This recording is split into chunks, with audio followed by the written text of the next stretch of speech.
We're going to get into relations and functions. We've already evaluated functions. We've already looked at graphs of functions. But now we're going to identify the domain and range of a function and determine if it's a function. Okay, so in the first one, a relation is a set of ordered pairs. Make sure you have that down. They gave you an example of a set of ordered pairs here to the right. The 1, 6. Remember your ordered pair? Since the domain represents the x values, your x value is your first coordinate in the ordered pair. So that means you just need to focus on the first value, the first digit. So when we list them, it says when writing, we're going to use this curly bracket, which is, that's bad, which is braces. And then we're going to put just the list of x values. So this would be 1, -3, 0, 2.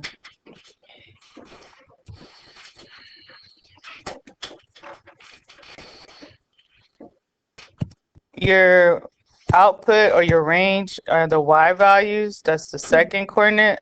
I'm just going to double underline those. So we use the braces and list them as 6, 4, 7. And I do not write the 4 again. We do not repeat values when we're listing the domain and range. Now, sometimes, depending on how they want you to write the domain and range, they want you to put it in order from least to greatest. So I know we wrote 6, 4, 7, but sometimes they will ask you to do 4, then 6, then 7. So order might be asked in your set. It's not necessary. As long as you can read it and identify those parts, you should get the answer right. All right, so the equation below is an example of a function. We have seen some of these with y equals 3x plus 1. They want us to find the ordered pair that would exist on this function. So remember, we're looking at ordered pairs or x and y. And what they're showing us is the x coordinate. So one way we can do this is just plug it in and solve using our order of operations. So if I plug it in, this would be 3 parentheses 2 plus 1. So that will give us the y value of 7. Because 3 plus 2 is 6, plus 1 is 7. 3 times 2 is 6, plus 1 is 7. So we can do that for each x coordinate. So this will be 3 parentheses 5 plus 1, and this will be 3 parentheses -4 plus 1. So hopefully we have 16 and a -11. Now, if you get in the habit of using your graphing calculator, you could always also go to, on your calculator, let me clear this out. Just hit y equals and type in the equation. So anytime I see a y equal, we need to plug it in and go to our table to help us. This is a good way to check our work too. So if you do the pencil and paper, how do we get to the table? Hit what? Yeah, second graph. And then we can check our values at each x coordinate. Okay? So just kind of add yourself a little note here that you can also, anytime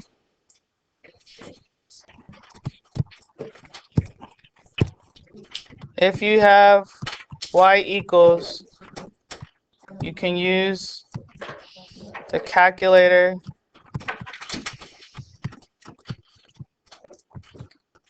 to create a table.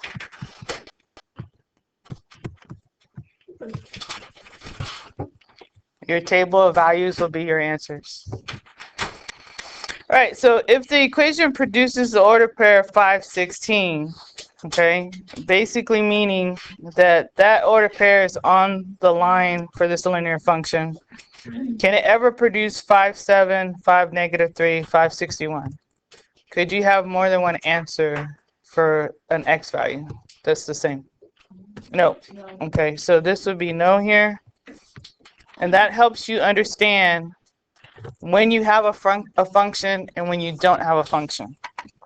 Okay, so it's wants you to decide which one is a function, which relationship here is a function. To decide that, we're going to look at our x coordinates. I'm going to underline the x coordinate in each order pair. Okay. Do any of these x coordinates repeat? Okay, so because these x values never repeat, then this is a function.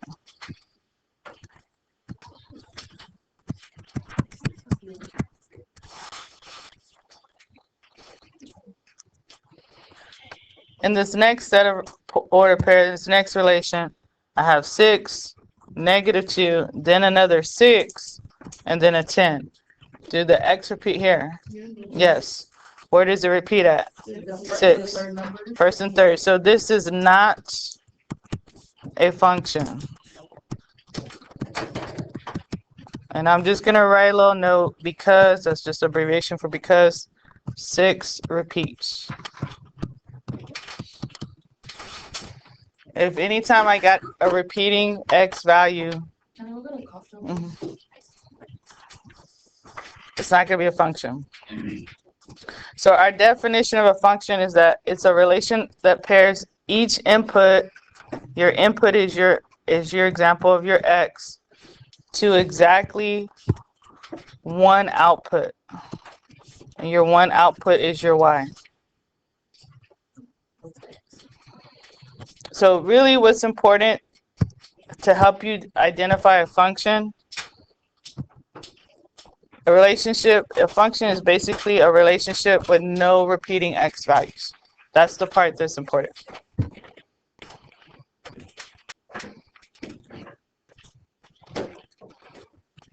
All right, so let's go to the next page here, because we're going to look at two types of relations. We have discrete, and continuous. What do you think, just looking at the two graphs, what do you think is the difference between the two? Like, what do you see in discrete versus what do you see in continuous? Alejandro? Okay, one has lines, like the actual line, the curve, one has dots. So your discrete, you're going to have, you need to see distinct or separate points or dots, okay? You should see separate points, which is our dots, okay? When I have a discrete graph, to get separate points, I physically have to pick up my pencil to graph them. So like if I start here and have my pencil, I would have to physically pick it up and then move it to the next point. Does that make sense? You have to physically pick it up. Now, the difference here for a continuous relation, I can start on this point and I don't have to pick up my pencil to make this curve of the function. Okay? So, because I don't have to pick up my pencil, that's why it's continuous when I'm drawing it. So, usually our continuous relation, it needs to be a line or you can have a curve. Okay? Now, if I'm looking at the order pairs, the number of order pairs, that is associated to each point. We have 1, 2, 3, 4, 5, 6. So there's would end up being 6 order pairs. But because I can physically keep going from this point all the way here, but I have this arrow. Y'all remember this arrow right here at the top? Are y'all looking at that arrow?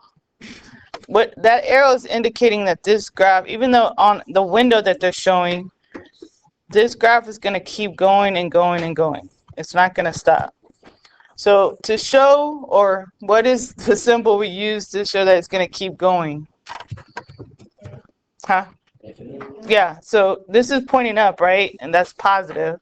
So this would be a positive infinity here. Does that make sense? Okay, so that lets us know our order pair, because it keeps going to infinity, there's infinite order pairs for a continuous relation. So discrete, sorry, is going to have a finite number of order pairs, a set amount. Finite. Mhm.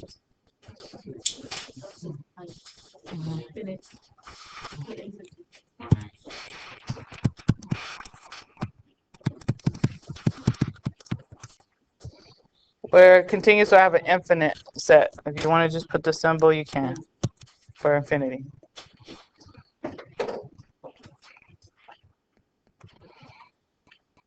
All right, so I'm going to give you a relation, a set, or a table, and we're going to identify the domain and range and determine if it's a function or not. So if I'm looking at this first set, the domain is which values? Yeah, the x values. I'm just going to show that to the right. So that is your first coordinates here. So I'm going to use my braces to create that set. This would be a -2, comma -1. I'm just going to go from least to greatest. So then I'm going to do 9, then 10. Okay. You don't have to put it in order, but I'm just going to do that for this. All right, so that's our domain. Our range represents which values? The y. So I have to look at the second coordinate. And if I go from least to greatest, again, this will be 1, comma 5, comma 6. Do I list the 1 twice? No. Okay. Yes, sir. Yeah. Now, to determine if it's a function or not, we just need to check our x's. Would this relationship be a function? Yes, this is a yes, because the x's do not repeat. Okay. So if you're given a table, your domain, I'm just going to highlight that one color, is your x column or this x row. So when I list out my domain here using the braces, we would have 3, 4, 5. Your range, which is the y value, so that's this y row right here, would be listing out the y values in that row. So my range, I'm going to also put this in order from least to greatest, will be -3, -1, 0, 2, then 4. Is this a function? No. Why not? Because Yeah, we have 3 repeating, so 3 goes to 0 and it goes to -1. Or you could say the 4 repeats. Okay, I'm just going to say or. You can say 4 repeats. So 3 repeats, or you can say the 4 repeats. Okay. All right. Now, the only difference between 1 and 2 with 3 and 4, 3 and 4 is called mapping. This is mapping notation. Anytime we're mapping, you're going to see 2 circles or sets or kind of shapes to represent the values. In here, the first one is always the domain, and they should always put the x above it to title it the x set. The next one is going to represent the range. So when using mapping, they're showing arrows to show which values correlate with each other. So I could understand also that you're going to have your order pair, and your order pair would be written as an x comma y. So if I'm reading this as my x's and my y's, I would read that this number 1 This arrow from 1 goes to 3, so the order pair would be 1, comma 3. Does that make sense? Yes. All right, so what would the order pair for 2 be? 2 and 8. Yeah, 2, and the arrow points to 8, so 2, 8. And then for the 3, 3, 7. Okay, our domain is just the first set. All I got to do is list the numbers in the first little circle here. So I'll just have 1, comma 2, comma 3. Range, same thing. Second, everything in the second set. So 3, comma 7, comma 8. Would this be a function? No. Yes. Okay. This is a function because the x's do not repeat. All right, so think about this one. What's the domain for number 4? 4 and 8. 4, comma 8. What's the range? 1, 6, 10.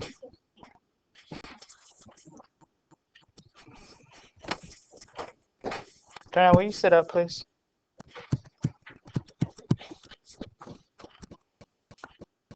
Right. Is this a function? No. Why? Because 4 has 2 outputs, has 2 outputs, 2 outputs. Yeah.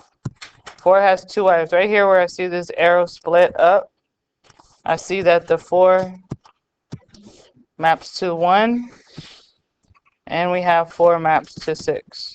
The 4 is repeating.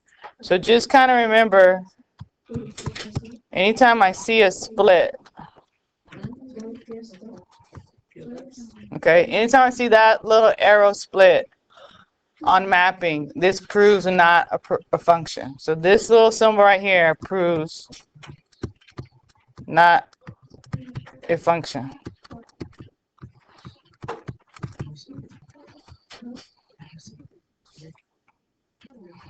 All right, so what I'm definitely going to check today is that you can determine if it's a function, give the domain and range off of tables, off of sets, off of graphs.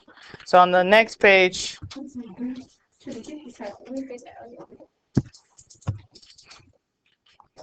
now we're going to focus on finding the domain when given a graph. To find the domain, we have to scan from left to right and collect the x values. To find the range, we scan from bottom to top to collect the y values. Now, because this is a discrete graph, guys, for some, I think it might be more useful. Let me fix this. Is to actually give your order pair to your point. So what order pair would be for this first point on the left? -4 and 2. Yeah, so I'm going to put next to it, right, the order pair, -4, comma 2. And I'm going to come to this next point here. This would be -1, comma 1, 2, 3, -3. Yeah. Then I go to this next point here.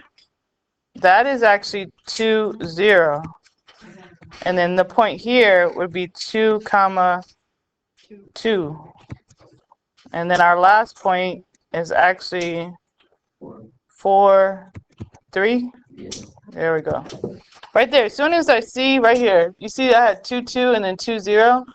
What is that proving right now? It's not a function. Not a function, okay? So for my domain, I'm just listing my x coordinates. So in my braces, I would have -4, -1, 2, 4. For a range, I'm just listing my y coordinates. I'm going to go from the lowest to the highest one. So the lowest one we had was a -3. Then it went up to 0, then 2, then 3. And this was not a function. Why did we notice that it was not a function? The 2 repeats, okay? You can say 2 repeats, sorry. Or you can say the order pair 2, 0 and 2, 2. So I'm basically going to give you relations in 3 different formats: sets, tables, graphs, and you have to pull out domain and range and tell me if it's a function or not. Now, if I give you just a graph, okay, there's a way that you can determine if it's a function, and it's called the vertical line test. If it what? If it passes through more than one point. Then it's what? It's not a function. Yeah. So no vertical line that intersects more than one point. Okay. If it passes through multiple points, the relationship is not a function. So this example over here, the dotted line, I'm just going to draw an arrow pointing to this dotted line. That's showing the vertical line test.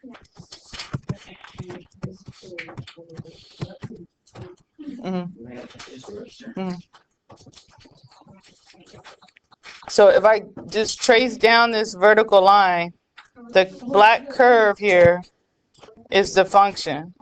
And I look right here, there's an intersection, I'm gonna put a point there. There's an intersection right here, there's another point. There's an intersection. Because it intersects at 3 points, it's not a function. It can only intersect how many points? 1, okay? So, what I'm gonna ask you to do right now is answer 6 and 7. Give me the domain, the range, and if it's a function or not. When you are done, I need you to go get your laptop because that lets me know I can come and now check your paper. Okay?